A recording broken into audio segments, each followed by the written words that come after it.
pelas palavras do Santo Evangelho e pelo nosso arrependimento, Deus perdoe os nossos pecados em nome do Pai, e do Filho e do Espírito Santo. Queridos irmãos e irmãs, hoje nós celebramos com alegria o 24º domingo do tempo comum. E nós dizíamos assim, como refrão ao salmo de hoje: vou agora levantar-me, volto à casa do meu Pai.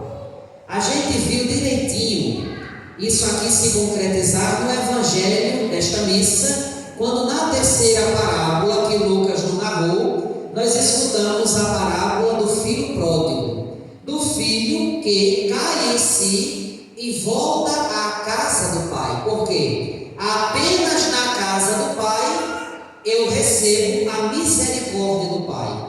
Apenas na casa do Pai eu escuto a palavra de Deus. Veja que foi este o movimento primeiro que nos fez vir à missa de hoje. Nós nos levantamos, nós saímos de nossa casa e dissemos: vou agora para a casa de Deus. E a casa de Deus é a casa da misericórdia, é aonde Deus me perdoa, é aonde Deus me ensina o caminho do céu, é onde eu tenho a prova concreta de que Deus me salvou, porque é na casa de Deus que Ele manifesta a sua misericórdia.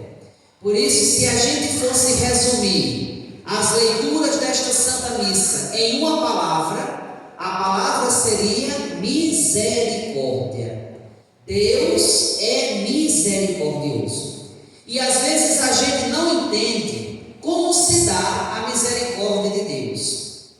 Por isso, olha, na aclamação ao Evangelho que nós cantamos antes do padre proclamar a boa nova do Evangelho, a aclamação dizia assim: o Senhor reconciliou o mundo em Cristo, confiando-nos sua palavra. A palavra da reconciliação, a palavra que hoje aqui nos salva. Está vendo? Então, no hoje da nossa vida, Deus salva a cada um de nós. E quando essa salvação acontece? Quando a gente permite que esta salvação do Senhor toque na nossa vida. O mesmo Jesus que reconciliou o mundo consigo é o mesmo Jesus que nos reconcilia com Deus. Por isso, em cada missa, a gente vem à casa de Deus para se encontrar com o Senhor. E este Jesus que nos reúne aqui é esse mesmo Jesus que nos faz sentir a misericórdia de Deus.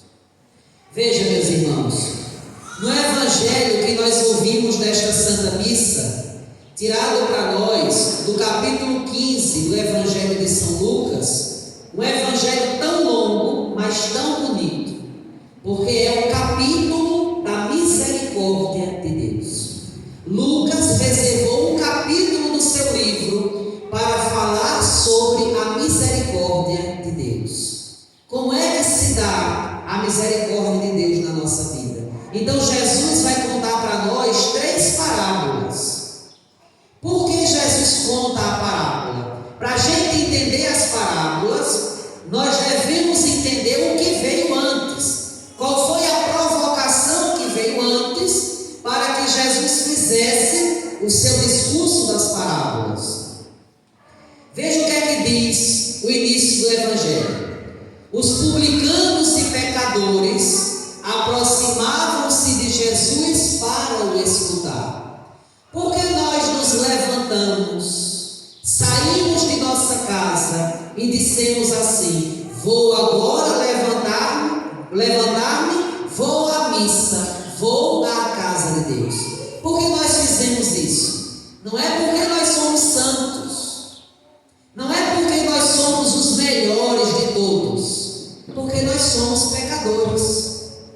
E nós reconhecemos que aqui Deus reúne os pecadores para nos santificar. Aqui Deus derrama sobre nós a sua misericórdia, porque nós somos pecadores. A gente vem à missa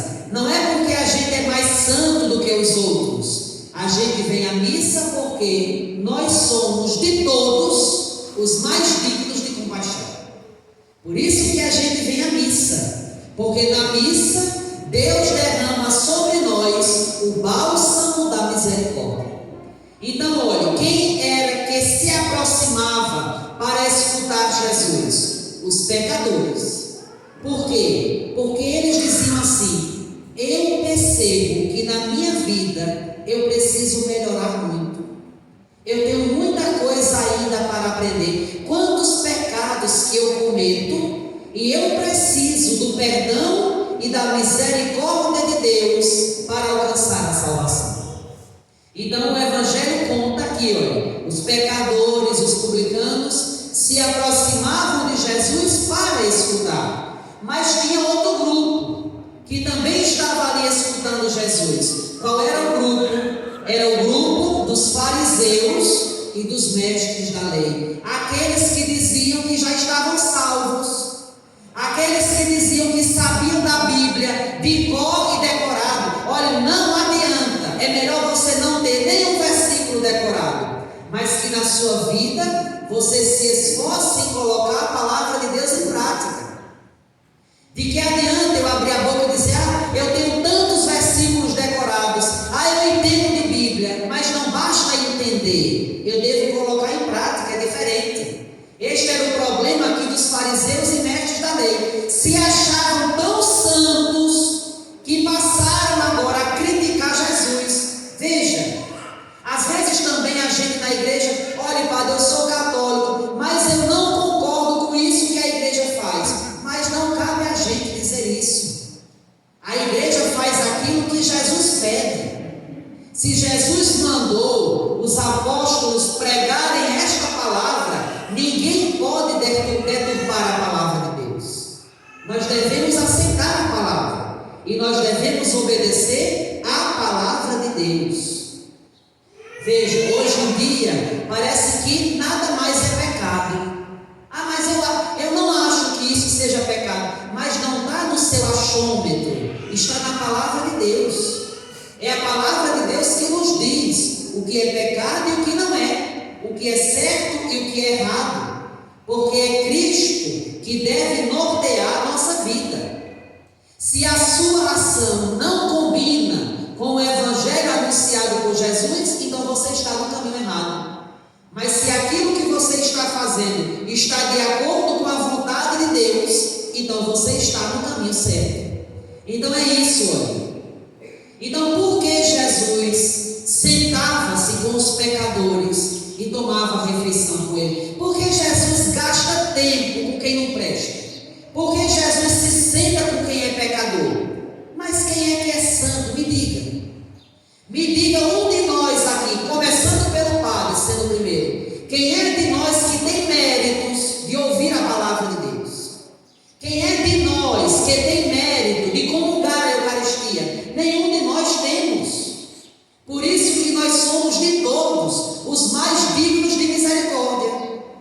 Nós precisamos da misericórdia de Deus, porque nós não somos santinhos. Nós não somos santos. Nós estamos no caminho da santidade. Este caminho é difícil, porque esse caminho exige de nós renúncia. Esse caminho exige de nós mudança de mentalidade. Então agora Jesus vai contar as parábolas para que aqueles fariseus e mestres da lei entendam por que Jesus gasta tempo com os pecadores. Aí ele vai contar a parábola que a gente chama assim, a parábola dos achados e perdidos. Quanta coisa estava aqui perdida no Evangelho. Na primeira parábola, o que estava perdida?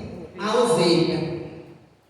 Na segunda parábola, o que estava perdida? A dracma, a moeda de prata que a mulher perdeu. E na terceira parábola, o que estava perdido? O filho pródigo, o filho mais novo. Mas também o filho mais velho estava perdido. Precisou também ser encontrado.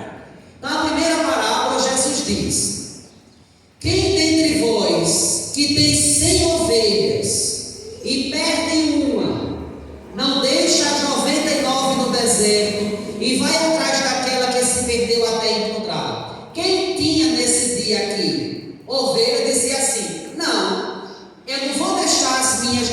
99 no deserto para ir atrás de uma, porque não é vantagem para mim. Eu estou com 99, basta só uma ficar buchuda que eu recupero a que se perdeu. Então não vale a pena eu voltar, ir lá atrás, sacrificar a minha vida para ir atrás de uma que se perdeu. Jesus está dizendo aqui, olha, se você não faz isso, mas Deus faz. Porque foi isso mesmo que Jesus veio fazer no mundo. Jesus saiu do céu, do seio da Trindade, assumiu a condição humana para quê? Para nos resgatar, para trazer de volta ao céu, não só a ovelha perdida, mas as ovelhas perdidas que foram criadas para o reino de Deus. Então veja, Jesus veio, Jesus foi em busca da gente. Quando a gente era pecador, Jesus foi até lá para nos levar também para o céu. E aí Jesus disse, agora, quando esse pastor encontra essa ovelha perdida, ele coloca a ovelha no ombro, e a alegria dele de trazer aquela ovelha que estava condenada à morte, de trazer aquela ovelha para o rebanho de Deus. E aí quem é esta ovelha? Nós somos esta ovelha. Quantas vezes na vida a gente se perde? Quantas vezes a gente esquece o caminho da missa, esquece o caminho da igreja para seguir outro caminho? Quantas vezes a gente prefere ir para qualquer outro lugar do que vir escutar a palavra de Deus? Quantas vezes eu troco a missa por qualquer outra coisa que o mundo oferece? Está vendo que nós somos esta ovelha perdida? E a gente às vezes se acha salvo. Já está bom, porque eu vou para a missa uma vez por mês, eu rezo o texto, eu faço isso, já estou salvo, já estou convertido. De forma alguma. Nós somos esta ovelha perdida, perdida no meio das coisas que o mundo oferece. E facilmente a gente troca o caminho de Deus por qualquer outro caminho que o mundo ofereça. Então a misericórdia de Deus, Ele perde tempo com você. Está vendo? Pode parecer assim, uma ovelha só, e Jesus fala, vai perder tempo comigo? Vai, porque foi para isso que Ele veio. E Ele não sossega enquanto você não se converter, enquanto você não voltar para a casa de Deus, enquanto você, de ovelha perdida, não vir ao rebanho do Senhor. Primeira parábola. A segunda, Jesus vai comparar agora a gente com uma moeda de prata. Se uma mulher tem 10 moedas de prata e perde uma, não acende uma lâmpada, varre a casa e a procura cuidadosamente até encontrá-la? Agora nós devemos nos comparar com esta moeda perdida. Nós temos um valor. Olha, Deus pensou em cada detalhe da nossa vida. Nós não somos obra do acaso. Nós fomos criados. Nós fomos pensados por Deus. Tem um salmo tão bonito que diz assim: e no seio de minha mãe vós me tecestes. Veja, Deus escolheu a cor dos nossos olhos, a cor da nossa pele, a altura, cada coisa, cada detalhe foi pensado por Deus. Nós somos uma joia preciosa. O problema é que nesta vida nós podemos perder o nosso valor. Quando a gente não sabe mais o valor que o nosso corpo tem e acaba fazendo tudo aquilo que para o mundo é normal. É normal fazer isso. É normal fazer isso com o seu corpo. De forma alguma. O nosso corpo é o templo do Espírito Santo. Então, olha, esta mulher, quando olha que tinha 10 moedas e percebe que perdeu uma, ela não sossega enquanto não encontra. Eu acho que todos nós já passamos por essa experiência de perder algum dinheiro. Eu guardei esse dinheiro para pagar a conta, quando eu vou olhar não dá mais. E você revira o guarda-roupa todinho, vira a casa dos pés à cabeça, até encontrar aquele dinheiro que estava perdido. Mas é assim também que Deus faz com a gente. Ele não sossega enquanto a gente não é encontrado. Agora é interessante que Deus não perde ninguém. Nós é que nos perdemos. Nós nos perdemos.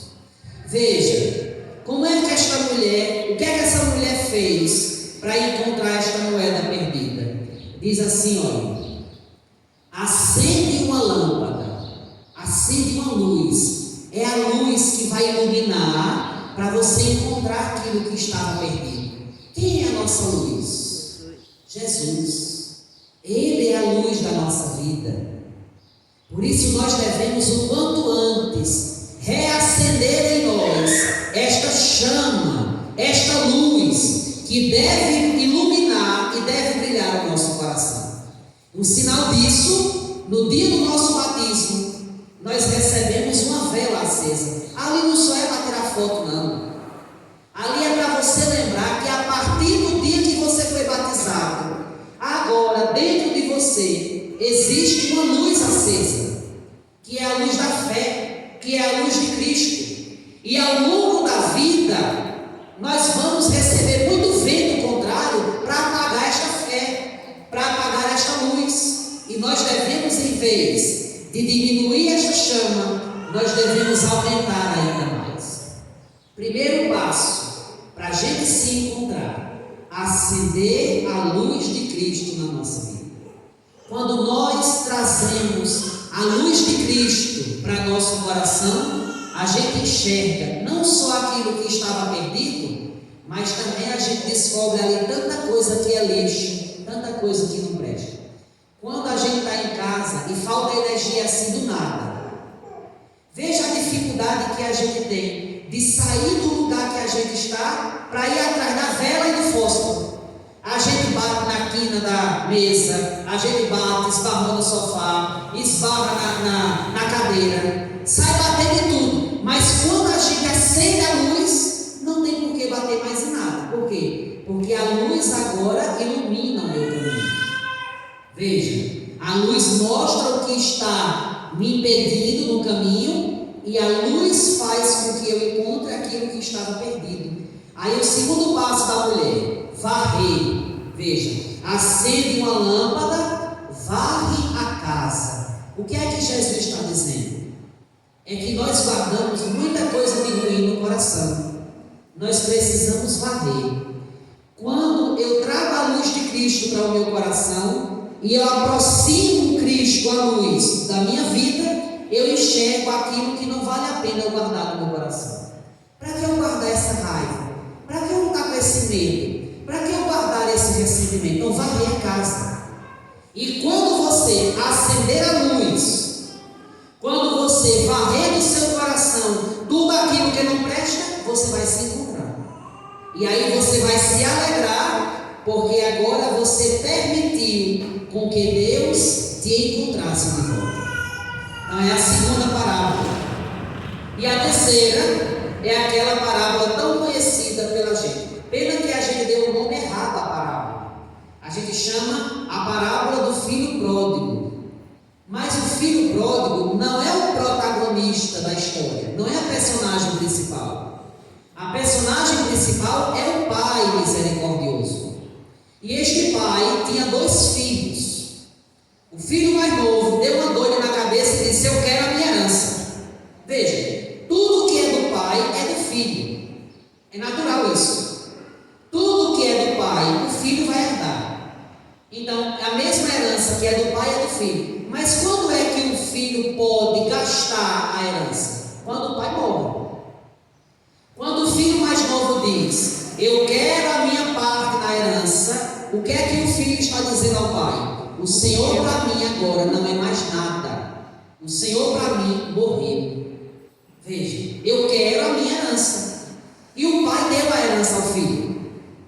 E o filho foi. Mas por que o pai fez isso? Mas Deus também faz assim com a gente, viu?